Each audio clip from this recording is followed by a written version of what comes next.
സുഗമോ ദേവി സീരിയലിൻ്റെ ഏറ്റവും പുതിയ റിവ്യൂയിലേക്ക് എല്ലാ കൂട്ടുകാർക്കും സ്വാഗതം.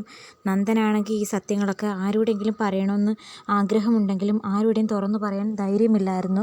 ആദ്യം ദേവിയോട് പറയാമെന്നാണ് കരുതിയെങ്കിലും ദേവി ഇങ്ങനെ അടുത്ത് വന്നിന്ന് ഓരോന്നും പറയുന്ന കേൾക്കുമ്പോൾ അവളോടൊന്നും തുറന്നു പറയാൻ തോന്നുന്നില്ല. ഒടുക്കം നന്ദൻ്റെ അവസ്ഥ മനസ്സിലാക്കി പ്രഭാവതി മോൻ എന്ത് തെറ്റ് ചെയ്തിട്ടുണ്ടെങ്കിലും അമ്മയുടെ കോടതി മോന് മാപ്പ് തരുമെന്നൊക്കെ തുറന്നു പറയുമ്പോൾ ആ ഒരു വാക്കിൽ നന്ദൻ എല്ലാ സത്യങ്ങളും തുറന്നു പറയുന്നുണ്ട്. അങ്ങനെ നന്ദൻ ചെയ്ത ക്രൂരത അറിഞ്ഞ് ആദ്യം പ്രഭാവതി ആകെ ഷോക്കാകുന്നെങ്കിലും തനിക്ക് വേണ്ടിയിട്ടാണ് തൻ്റെ മകൻ സ്വന്തം ജീവിതം പോലും നോക്കാതെ ഋഷിയെ ഉപദ്രവിക്കാൻ പോയതും അങ്ങനെ അബദ്ധം പറ്റിയാണ് ഋഷി കൊല്ലപ്പെട്ടെന്നുള്ള കാര്യങ്ങളൊക്കെ തിരിച്ചറിയുന്നു. അന്ന് മുതൽ എങ്ങനെയെങ്കിലും തൻ്റെ മകനെ ഈ ഒരു അപകടത്തിൽ നിന്ന് രക്ഷിക്കണം. ഒരു പക്ഷേ കോടതിയും കേസും നിയമവും ഒക്കെ നന്ദൻ്റെ മേൽ വിരൽ ചൂണ്ടുന്ന ആ ഒരു സാഹചര്യത്തിൽ കുറ്റം ഏറ്റെടുക്കാനും സ്വയം ബലിയാടാകാനും പ്രഭാവതി മനസ്സുകൊണ്ട് തീരുമാനിക്കുന്നു. അതേസമയം ദേവിയാണെങ്കിൽ ഋഷിയെ എത്രയും പെട്ടെന്ന് കണ്ടെത്തണം, ഋഷിക്ക് എന്ത് സംഭവിച്ചു എന്നുള്ള കാര്യം എത്രയും പെട്ടെന്ന് അറിയണമെന്ന് തറപ്പിച്ച് തീരുമാനം എടുക്കുന്നുണ്ട്. എന്നാൽ നന്ദനാണ് ഋഷിയെ കാണാതായതിൻ്റെ പിന്നിൽ എന്നുള്ള സത്യങ്ങളൊന്നും അറിയാതെയാണ് ദേവി ഇങ്ങനെ സ്ട്രോങ് ആയിട്ട് തീരുമാനം എടുക്കുന്നത്. ഒരു MLA ആയതുകൊണ്ട് തന്നെ പോലീസ് MLAയുടെ വാക്ക് ഗൗരവത്തോടെ എടുക്കുകയും ചെയ്യുമല്ലോ. കേസ് ഗൗരവത്തോടെ അന്വേഷിക്കുന്നു. ആദ്യം DYSPക്ക് കാര്യങ്ങളൊക്കെ മനസ്സിലായെങ്കിലും നന്ദനെ വെറുതെ വിട്ടെങ്കിലും പിന്നീട് ഒരു ഘട്ടമെത്തുമ്പോൾ നന്ദനെ തന്നെ അറസ്റ്റ് ചെയ്യാൻ അദ്ദേഹത്തിന് സമ്മർദ്ദമുണ്ടാകുന്നു എന്ന് തന്നെ പറയേണ്ടിയിരിക്കുന്നു.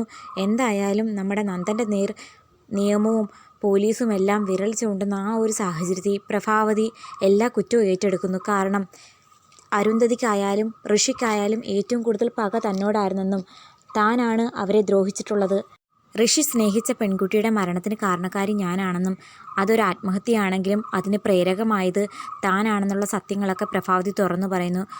ഉരുൾപൊട്ടലിൽ അനാഥയായ പെൺകുട്ടിയെ ഞാനാണ് എടുത്തു വളർത്തിയത്. പഠിക്കാൻ മിടുക്കിയായതുകൊണ്ട് ഞാൻ വർക്ക് ചെയ്യുന്ന അതേ കോളേജിൽ തന്നെ അവൾക്കും അഡ്മിഷൻ എടുത്ത് പഠിപ്പിച്ചിരുന്നു. പക്ഷേ അവൾ ചീത്ത കൂട്ടുകെട്ടിനോടൊപ്പം പോകുകയും ഋഷിയെപ്പോലൊരു പയ്യനെ സ്നേഹിക്കുന്നതും തനിക്ക് ഉൾക്കൊള്ളാനായില്ലെന്നും അതിൻ്റെ പേരിൽ ആ പെൺകുട്ടിക്ക് ഒരു തല്ല് കൊടുത്തു. അങ്ങനെ വിഷമത്തിൽ അവൾ 6ാം നിലയുടെ മേളിൽ നിന്ന് താഴേക്ക് ആത്മഹത്യ ചെയ്തു. ഇതിനെല്ലാം കാരണക്കാരനായ ഋഷിയെ എൻ്റെ വണ്ടി കയറ്റി കൊല്ലാൻ ശ്രമിച്ചതാണെന്നും പക്ഷേ അതിൽ ഋഷി മരണപ്പെട്ടില്ല. കുറേ വർഷങ്ങൾ ജീവശവമായി കിടക്കേണ്ടി വന്നു. പിന്നെ തൻ്റെ മരുമകളുടെ പരിചരണത്തിലാണ് ഋഷി വീണ്ടും ജീവിതത്തിലേക്ക് കടന്നു വന്നത്. എന്നാൽ ജീവിതത്തിലേക്ക് കടന്നു വന്ന ഋഷി തന്നോട് പ്രതികാരം ചെയ്യാൻ ഇറങ്ങി പുറപ്പെട്ടുവെന്നും അതിനെ തുടർന്ന് ഒടുക്കം എല്ലാം ഞാൻ പോലീസിൻ്റെ മുമ്പിൽ ഏറ്റുപറഞ്ഞെങ്കിലും അരുന്ധതി മേഡം നേരിട്ട് വന്ന് തനിക്കൊരു പരാതിയില്ലെന്നും ഞാൻ പറയുന്നത് കള്ളമാണെന്ന് പറഞ്ഞ് സ്വയം സാക്ഷ്യപ്പെടുത്തി എഴുതി കൊടുത്തിരുന്നു. പക്ഷേ ഋഷി തന്നെയും തൻ്റെ കുടുംബത്തിനെയും പിന്നാലെ നടന്ന് ആക്രമിക്കുന്നത് അതുപോലെ തന്നെ തുടരുകയും ചെയ്തു. ക്ഷേത്രത്തിൽ ചന്ദ്രമതിയുടെ മകളായ മീരയുടെ ഓർമ്മ ദിവസം കർമ്മങ്ങൾ ചെയ്തു വന്ന എന്നെ കൂട്ടുകാരോടൊപ്പം ചേർന്ന് വന്ന് അവൻ ഒരുപാട് അപമാനിച്ചു. അതിൻ്റെ കലിക്ക് ഞാനാണ് ഋഷിയെ കൊന്നതെന്ന് ഏറ്റുപറയുന്നതിനെ തുടർന്ന് നമ്മുടെ പ്രഭാവതിയെ പോലീസ് അറസ്റ്റ് ചെയ്യുന്നു. എന്നാൽ ഋഷിയെ കൊന്നു കുഴിച്ചുമൂടി എന്ന് പറയപ്പെടുന്ന ആ സ്ഥലത്ത് ഋഷിയുടെ ഡെഡ് ബോഡിയോ അല്ലെങ്കിൽ ഋഷിയുമായി ബന്ധപ്പെട്ട ഒരു തിങ്സും കണ്ടെത്താൻ പോലീസിനാകുന്നില്ല. അതിനിടയ്ക്ക് നമ്മുടെ കെവിൻ എന്തൊക്കെയോ കള്ളക്കളികൾ ഒപ്പിക്കുന്നുണ്ട്. എന്തായാലും പോലീസിന് ബോഡിയൊന്നും കിട്ടാത്ത ആ ഒരു സാഹചര്യത്തിൽ പ്രഭാവതിക്ക് ജാമ്യം കൊടുക്കുന്നുണ്ട് കോടതി.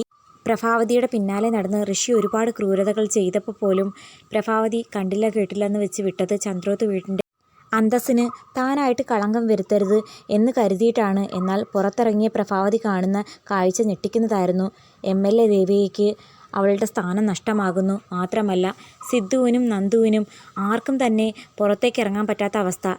ഗിരീഷ് പോലും ഇന്ന് വരെ ആരെയും കുറ്റപ്പെടുത്താത്ത ഗിരീഷ് പോലും പ്രഭാവതിയെ കുറ്റപ്പെടുത്തുന്നു. ശാരിക അപമാനഭാരത്താൽ കോളേജിൽ പഠിത്തം നിർത്തുന്നുണ്ട്.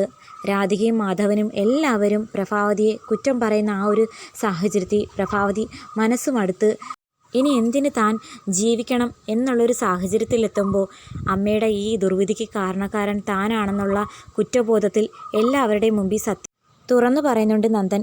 കാരണം നിങ്ങളൊക്കെ തെറ്റിദ്ധരിക്കുകയാണ്.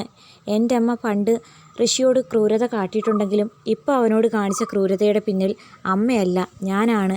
എൻ്റെ ബുദ്ധിമോശം കാരണമാണ് ഋഷി കൊല്ലപ്പെട്ടതെന്നും അമ്മയെ ആരും കുറ്റപ്പെടുത്തരുത്. കുറ്റപ്പെടുത്തുമ്പോൾ എൻ്റെ മനസ്സാണ് നീറുന്നത്. ഞാനാണ് ഇതിനെല്ലാം പിന്നിൽ എന്ന് തുറന്നു പറയുന്ന ആ നിമിഷം ദേവി ഞെട്ടിപ്പോകുന്നു. ദേവി സത്യമാണോ നന്ദുവെന്ന് ചോദിക്കുന്ന സമയത്ത് നന്ദൻ അതേന്ന് തുറന്നു പറയുന്നുണ്ട്. അതുപോലെ തന്നെ സിദ്ധാർത്ഥനും കുറ്റബോധത്താൽ നീറുന്നു. തൻ്റെ ഭാര്യയെ താൻ മനസ്സിലാക്കിയില്ലല്ലോ. മനഃപൂർവ്വം ഋഷിയെ കൊന്നിട്ട് എല്ലാ സത്യങ്ങളും തന്നിൽ നിന്നും പോലും മറച്ചു വെച്ചു എന്നുള്ളൊരു ദേഷ്യമായിരുന്നു സിദ്ധുവിന് പ്രഭാവതിയുടെ മേലുണ്ടായിരുന്നത്. ചന്ദ്രോത്ത് വീട്ടിലെ എല്ലാ തെറ്റിദ്ധാരണകളും അവസാനിക്കുന്ന ആ നിമിഷം മറഞ്ഞിരിക്കുന്ന ആ വലിയ ശത്രുവിൻ്റെ രംഗപ്രവേശം ഉണ്ടായിരിക്കുന്നതായിരിക്കും. കാത്തിരിക്കാം.